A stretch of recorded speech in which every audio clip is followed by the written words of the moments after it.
Yes. All right.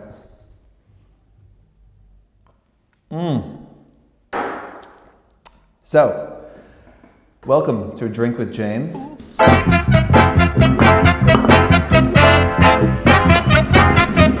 A new series where you guys send in questions, I drink, and try and answer those questions. My name is James Nord. I'm the founder and CEO of Fohr. And here we go.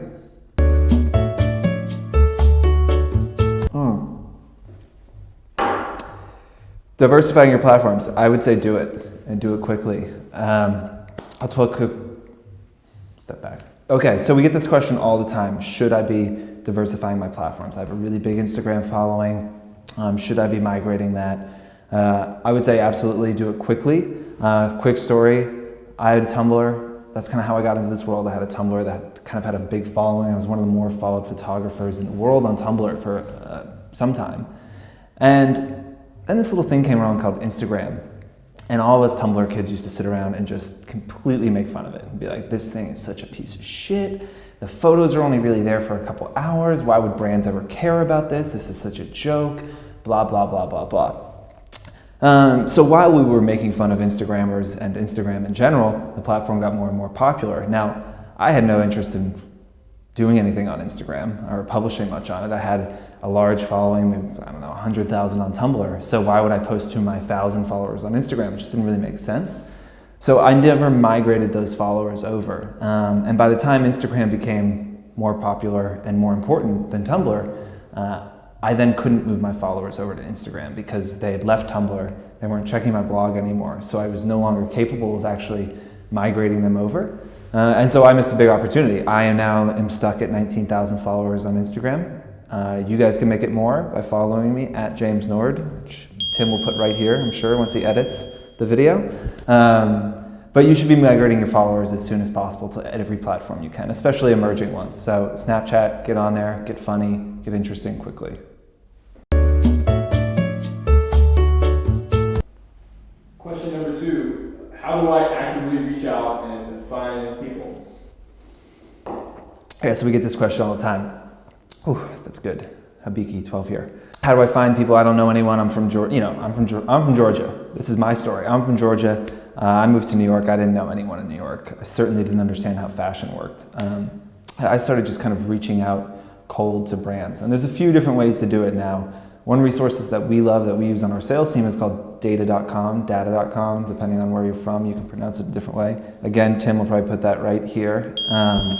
So data.com is great. You can type in a company and a position, and they will tell you who has that position and what their email address is. I think it's 50 cents or $1 per email address. So that's one way to get contacts. Once you have the contact then, I could just give one quick word of advice.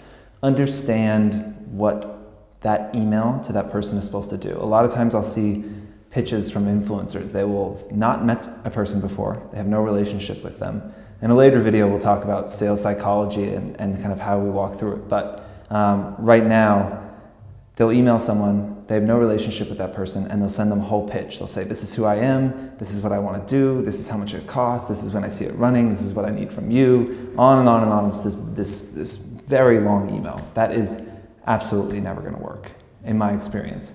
What the first email to somebody that doesn't know you is supposed to do is get them to answer that email. That is literally the only thing that email has to do. Get them to answer the email, open up a line of communication. So keep it very brief. Tell them that you're looking for the person in that company who handles influencer relationships. You took a guess. You took a guess that it was them. If it is them, you'd love to jump on the phone for 15 minutes. If you live in the same city as them, offer to buy them lunch, offer to take them out to coffee. Try and get them to do one of two things. Say, yes, I am the right person and I would love to talk to you. Or 2, no, I'm not the right person. I'm forwarding this to Michelle over in PR. She handles influencer relations. Now, Michelle gets that email. She has to answer it. It's from someone else in the company. She can't just flat out ignore it. So again, you're forcing an answer. That is what the email should do. The email should not sell your entire idea that you have. I mean, you could start making money at 1,000 followers, like it is possible. I think, from the data that we have, we'll run millions of dollars of campaigns this year, and we'll pay out multiple millions of dollars to our influencers. in 2016, which is really exciting. And so we have a decent view into who's getting paid, how much they're getting paid, and what's kind of happening with the market. I think once you hit 50,000, you have a legitimate business case to be making a decent side income. I think it would be, you could potentially quit your job and do it full time. I don't know that you'd be in the penthouse yet, but like you could do it. Again, using that very simple equation that I said before, which was take your following, divide by 1,000, multiply by 10. You're talking $500 per post, give or take. If you could do, 2 sponsored posts a week, making, $4,000 a month, not bad. So you can charge below that, but I just think that once you hit 50, you kind of hit this critical mass, things start speeding up, your following should start growing a little bit faster, the numbers are bigger, and brands can kind of value that following a little bit better.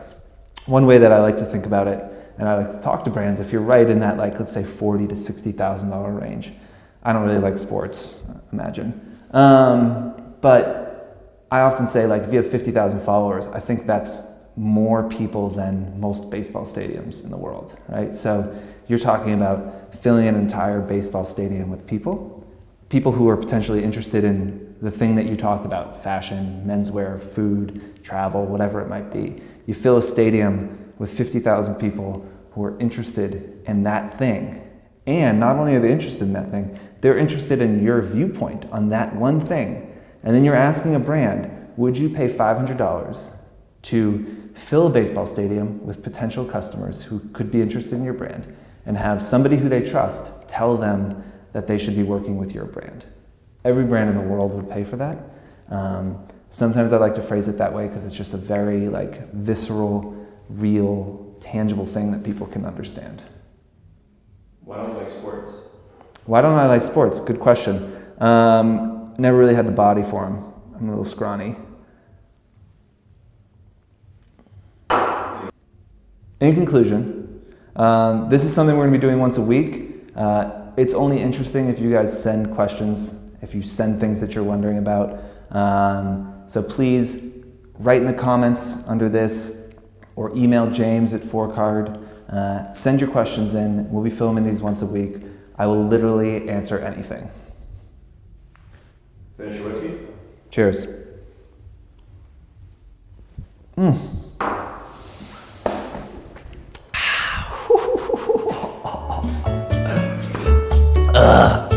do you think we did?